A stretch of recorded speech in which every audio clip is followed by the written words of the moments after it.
Hello everyone, I'm Dr. Millie Kulsresth and in this video I am going to discuss DNA and RNA. These are nucleic acid and these nucleic acids which we are very familiar from the starting of our studies.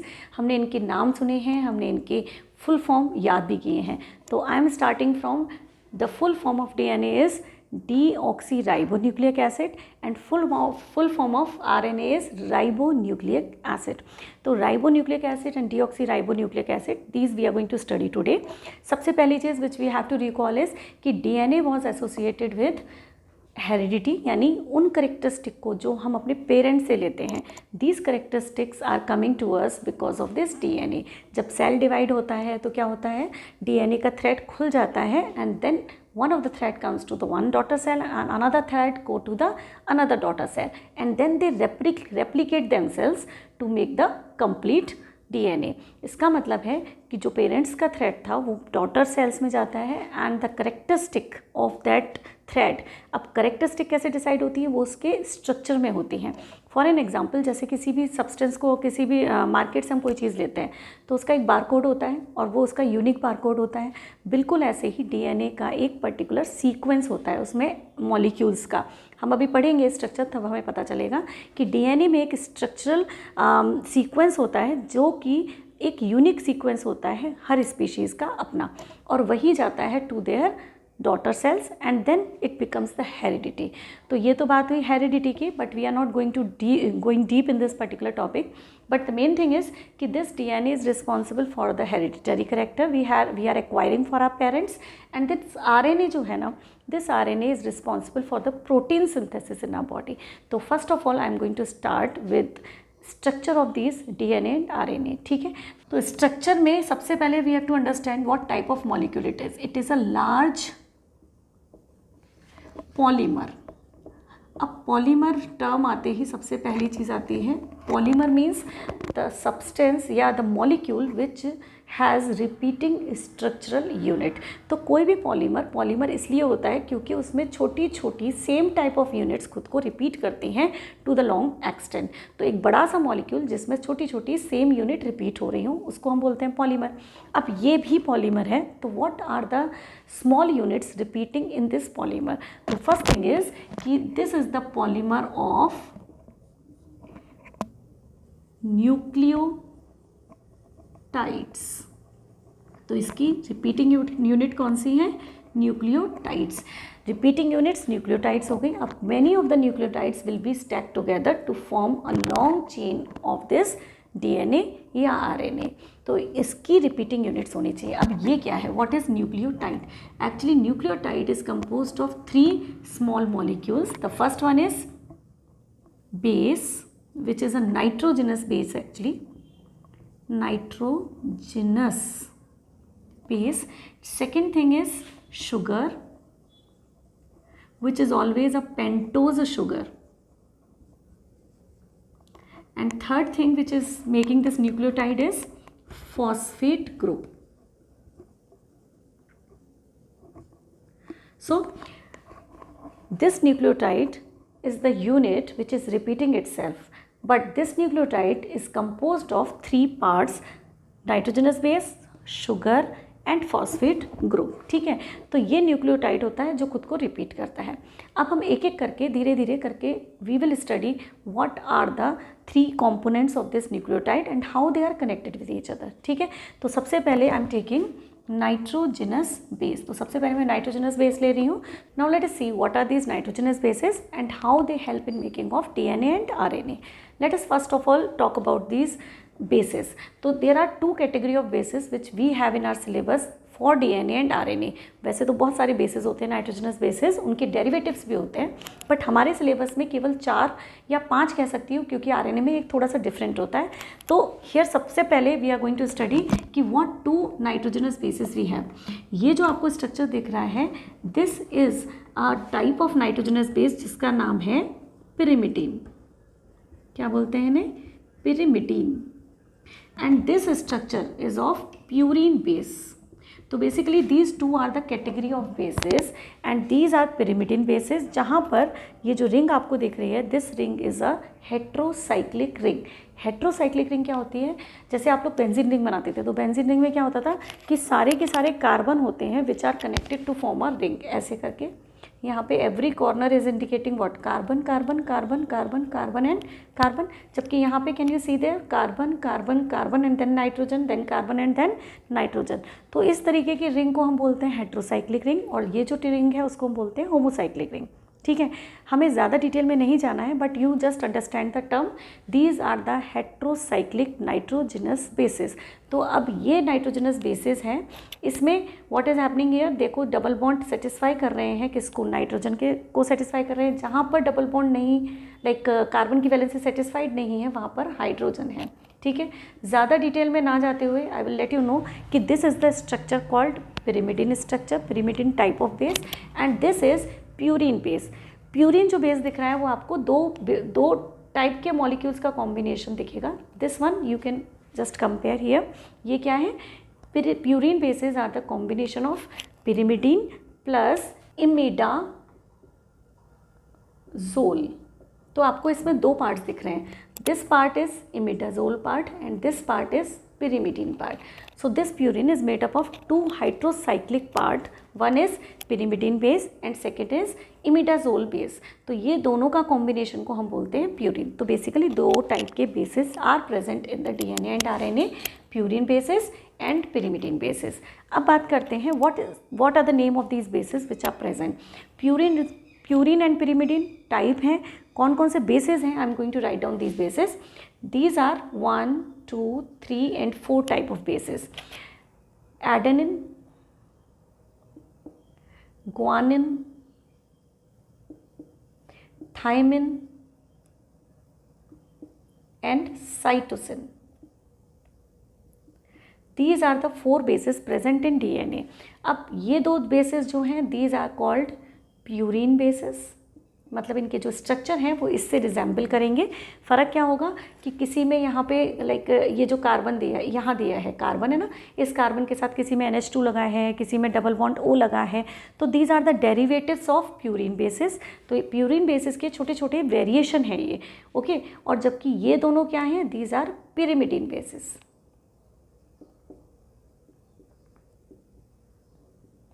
तो we have two types of nitrogenous bases in the DNA or RNA. These nitrogenous bases are categorized as purine and pyrimidine. Purine bases are two, adenine and guanine. Pyrimidine bases are again two, thymine and cytosine. So in total DNA में there are 4 type of bases, adenine, guanine, thymine and cytosine, जिनको हम represent करते हैं A, G, T and C. So these are the bases which are present in DNA. If I talk about the bases present in RNA, RNA में कौन से bases हैं? तो for the RNA you have to just remember, क्योंकि question इसमें से आता है, थाइमीन की जगह कौन सा बेस मिलता है यहाँ पे? Uracil. Otherwise rest of the 3 bases are common in DNA and RNA। मतलब अगर मैं आपसे 4 बेसिस ऑफ RNA पूछूंगी या 4 बेसिस ऑफ DNA पूछूंगी, तो first, second and 4th are the common one. Third वाला जो है thymine is replaced by the uracil in the RNA structure. तो these are the bases which are present in DNA and RNA. Now let us talk about the sugar which are present in DNA and RNA. Here we have sugar. Sugar which is present in the DNA and RNA is deoxyribose sugar, and in RNA ribose sugar is found. Okay, so let us see what is the structure. It is type of actually pentose sugar. Pentose sugar क्या होती है? 5 carbon वाली sugar. So let us see what is the structure.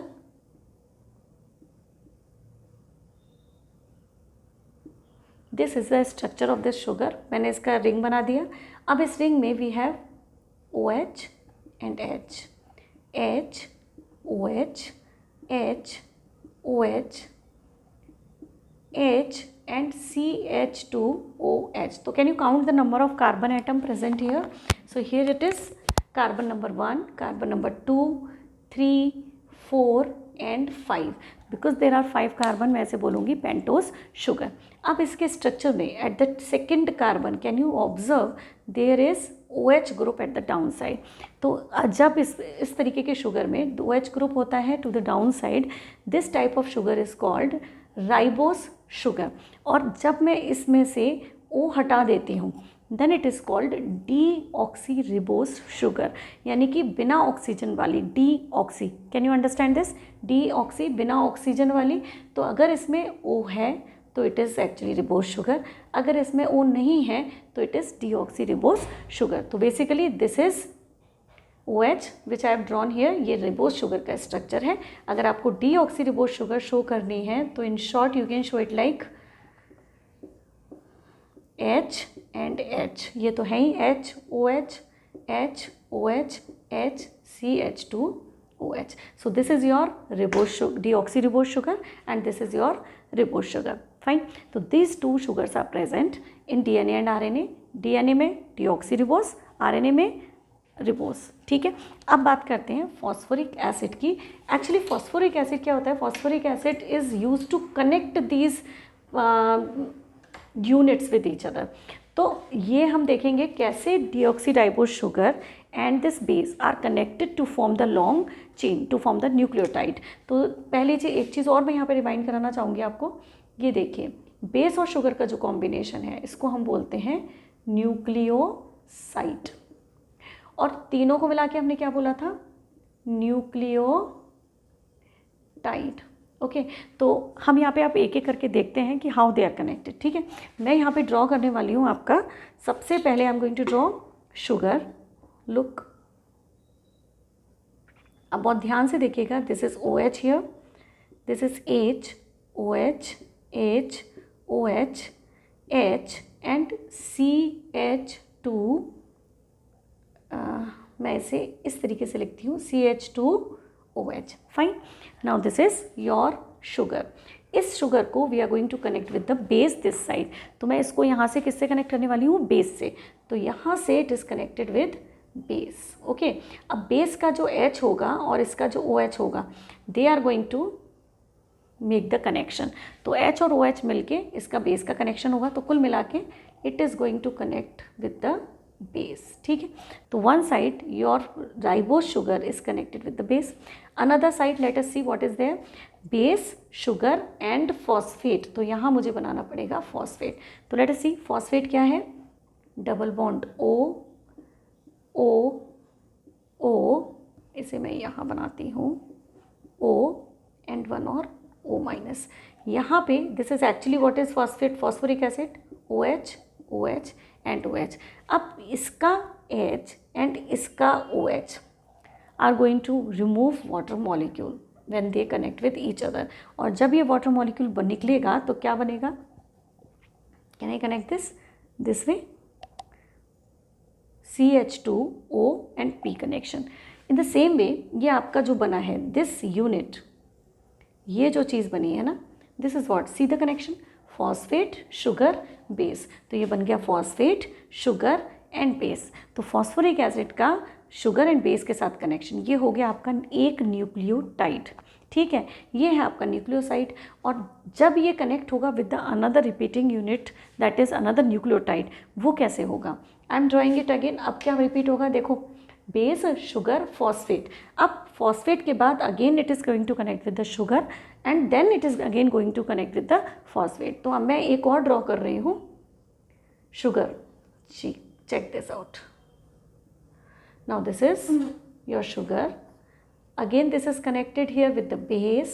Can you see? Base and base, यानी C1 of the sugar. C1 of the sugar is connected with the base. Here also दूसरी sugar का दूसरा C1 is going to connect with the base. ये second, ये third. तो this is first carbon, this is second carbon and this is third carbon. अब ये third carbon is going to connect with, देखो यहाँ है OH, यहाँ है H, तो इसका OH एंड इसका H, again it is gone. तो कनेक्शन कैसा हुआ चेक करिए। क्या मैं इसे ऐसे लिख दूँ? Can you see this? तो this is how it is connected with the third carbon atom of the sugar pentose. अब आगे बढ़ते हैं। This is H and this is CH2OH। तो देखिए फिर से वही सिचुएशन आ गई, मतलब बेस, शुगर एंड यहाँ से किससे कनेक्ट होगा, फॉस्फोरिक एसिड। तो ये हो गया आपका 5th कार्बन, और 5th कार्बन में दूसरा phosphoric acid will be connected. तो कुल मिला के आप यहाँ पे एक चीज़ बहुत इंपॉर्टेंट ऑब्जर्व कर सकते हैं कि sugar and phosphate are connected with C5 and C3। तो ये phosphate is connected two side from the sugars and that is the connections are 3 and 5 carbon. यही हो रहा है ना connection, and this linkage is called phosphodiester linkage.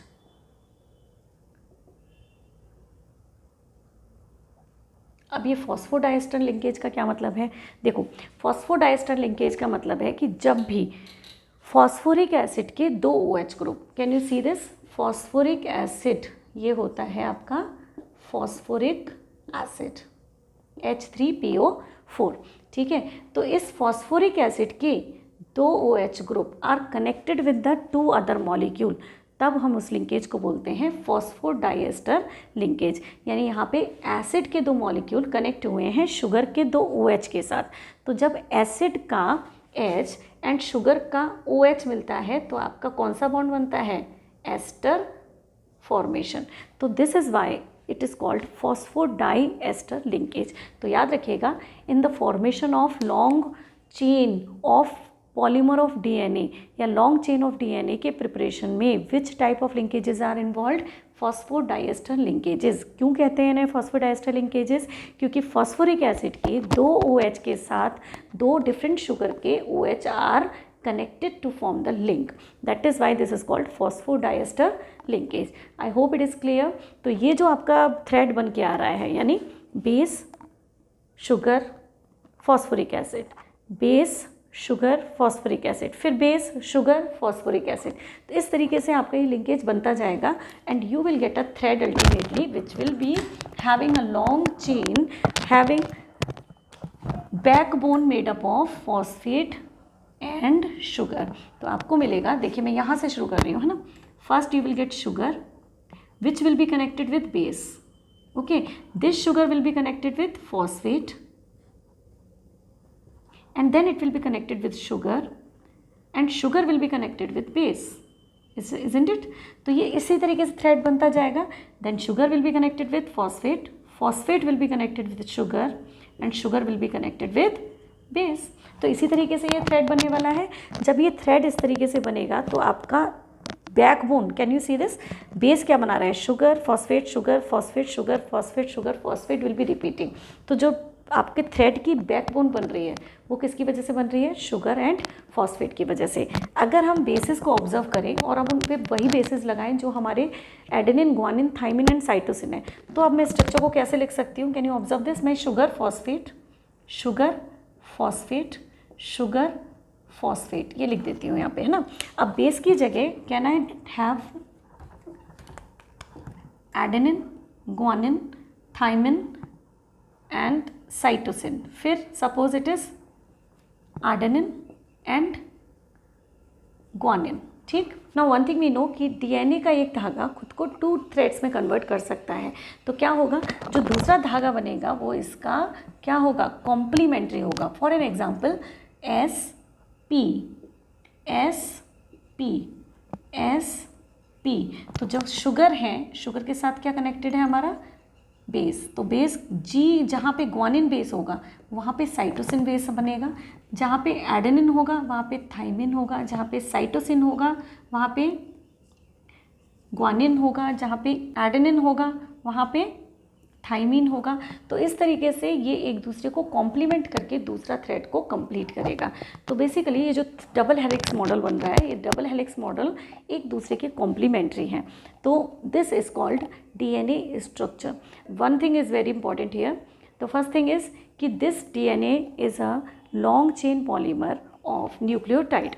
Second thing is this nucleotide is composed of base, sugar and phosphate group. Third thing is कि backbone of this DNA or RNA is made up of phosphate, sugar, phosphate, sugar, phosphate and sugar. ठीक। Third thing is कि जो आपके bases हैं वो आपके क्या करेंगे, एक दूसरे के साथ कनेक्ट होंगे to make the double helical structure. अब कनेक्ट होने के समय व्हाट इज़ इंपॉर्टेंट कि जहाँ पे साइटोसिन बेस आएगा वहाँ पे ग्वानिन बेस आएगा, जहाँ पे एडेनोसिन आएगा वहाँ पे थाइमिन आएगा। Means they are going to make the hydrogen bond with each other, यानी ए के साथ T will be connected and G के साथ C will be connected and these bonds are called hydrogen bonds. तो basically दो तरीके के basic bonds यहाँ रहते हैं। फर्स्ट इज़ हाइड्रोजन बॉन्ड जो कि बेसिस के बीच में रहेगा, और जो दूसरा बॉन्ड है वो तो सिंपली कोवलेंट बॉन्ड होंगे। थर्ड टाइप ऑफ बॉन्ड्स वो होंगे फॉस्फोडाइएस्टर लिंकेजेस। तो 3 तरीके के बॉन्ड आपको डीएनए एंड आरएनए मिलेंगे। So this is the structure of DNA. अगर हम आरएनए की स्ट्रक्चर की बात करें तो how the RNA will be formed, obviously the thread will be formed in the same way, यानी कि आपका जो थ्रेड है उसमें फॉस्फेट शुगर ही होगी। तो अगर मुझे इसका थ्रेड बनाना होगा तो sugar phosphate sugar phosphate sugar phosphate sugar and phosphate करके मैं इसका थ्रेड बनाऊंगी, और शुगर के साथ कनेक्टेड होगा एडेनिन, ग्वानिन, थाइमिन की जगह uracil and cytosine. Adenine, guanine, thymine uracil and cytosine, इस तरीके से कनेक्शंस होंगे। तो ये जो थ्रेड है ना, this is your RNA thread. But to remember, DNA is having double helix structure, but RNA double helix नहीं होता है। RNA is a single thread, और आरएनए का सिंगल थ्रेड एक स्पेशल कोड थ्रेड होता है। डीएनए का भी स्पेशल कोड होता है, मतलब द सीक्वेंस, यानी CTGT, और I can make it like CTCT। तो जो कोड पहले था उस कोड का ये थोड़ा सा डिफरेंस आ गया। तो एवरी कोड या every sequence in the DNA और RNA has a special characteristic which is to be transferred from one generation और टू अनदर जनरेशन। तो जो भी सीक्वेंस ये फॉलो कर रहा होगा इनके बेसिस में, बाकी शुगर और फॉस्फेट ये तो दोनों कॉमन है, तो जो बेस का सीक्वेंस होगा ना इनमें, वो इसको एक देगा एक करेक्टरिस्टिक प्रॉपर्टी, और यही बेस का सीक्वेंस जाएगा to the next generation which will give the characteristic transfer to that next generation. ठीक है ना। तो ये थ्रेड आपका सेल डिवीजन के टाइम पे अलग अलग होगा, और जब ये अलग होगा तो दूसरी पेरेंट सेल से जाएगा कहाँ पे, डॉटर सेल में। जब डॉटर सेल में जाएगा तो खुद को वापस से रिकन्स्ट्रक्ट या रेप्लिकेट करेगा, और फिर क्या बनेगा, सेम डीएनए बन जाएगा उसका कॉम्प्लीमेंट्री। तो सेम जो करेक्टरिस्टिक का कोड था वो आपका डॉटर सेल में पहुंच गया। इसका मतलब है कि they will also have the same type of characteristic. On the other hand side, ये जो आरएनए का थ्रेड है, this is going to be single thread. कभी कभी आरएनए का thread could be double, but वो डबल डिफरेंट आपके जो डिफरेंट थ्रेड्स नहीं होंगे। क्या होगा, sometimes it goes up and it comes back this way. तो इसका मतलब एक सिंगल थ्रेड लौट के डबल हेलिक्स मॉडल बना सकता है, but it is actually a single thread which is coming back to make the loop kind of structure. इस तरीके से बनेगा। तो डीएनए डबल हेलिकल या double helix, RNA single thread it is. DNA there are no different type of DNA are present. RNA के different types are there, यानी हमारी body cells में there are 3 types of RNA present: mRNA, tRNA and rRNA. तो कुछ RNA होते हैं which are messenger RNA, mRNA जिन्हें हम कहते हैं, these give messages related with the protein synthesis. कुछ होते हैं ट्रांसफर RNA जो कि चीज़ों को ट्रांसफ़र करते हैं, and some are rRNA which are found on the ribosomes.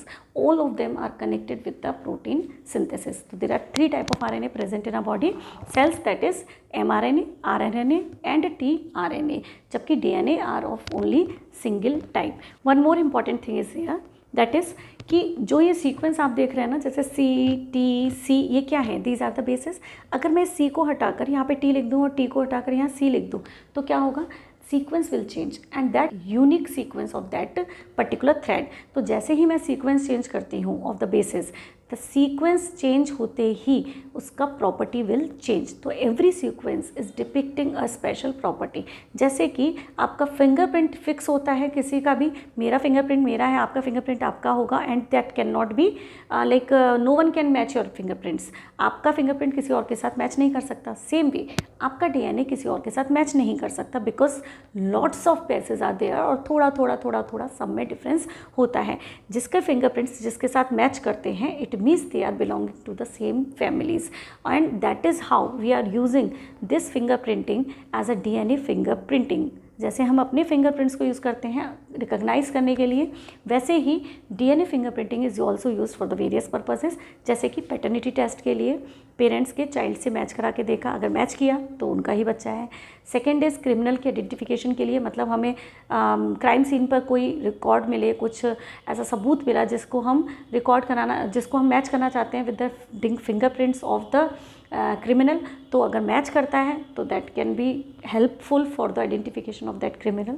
Same way we can utilize it for the evolution of the species. तो इस तरीके से we can use these fingerprints for various purposes and these are called fingerprinting, DNA fingerprinting. I hope this video will be helpful for you. If you like this video, please hit the like button, share it and subscribe to my channel. Thank you very much.